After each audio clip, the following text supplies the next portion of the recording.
Chapter 11.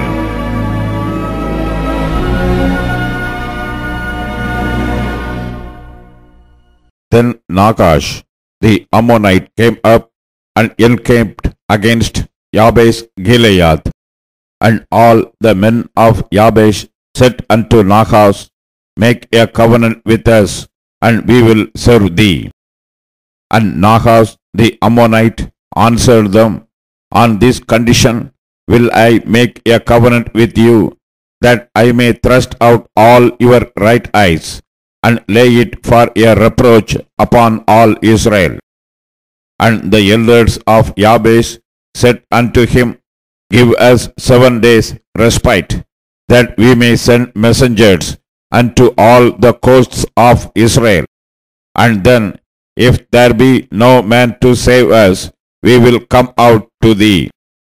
Then came the messengers to Gibeah of Saul, and told the tidings in the ears of the people. And all the people lifted up their voices and wept. And behold, Saul came after the herd out of the field. And Saul said, What aileth the people that they weep? And they told him the tidings of the men of Yabesh. And the Spirit of God came upon Saul when he heard those tidings, and his anger was kindled greatly. And he took a yoke of oxen, and hewed them in pieces, and sent them throughout all the coasts of Israel by the hands of messengers, saying, Whosoever cometh not forth after Saul and after Samuel, so shall it be done unto his oxen. And the fear of the Lord fell on the people, and they came out with one consent.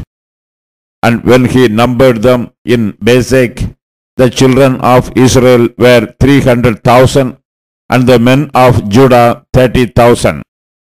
And they said unto the messengers that came, Thus shall ye say unto the men of Yabesh Gilead, Tomorrow by that time the sun be hot, ye shall have help. And the messengers came and showed it to the men of Yabesh, and they were glad.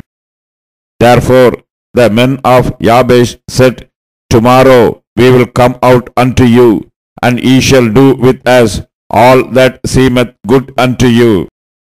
And it was so on the morrow that Saul put the people in 3 companies, and they came into the midst of the host in the morning watch, and slew the Ammonites until the heat of the day. And it came to pass that they which remained were scattered, so that 2 of them were not left together.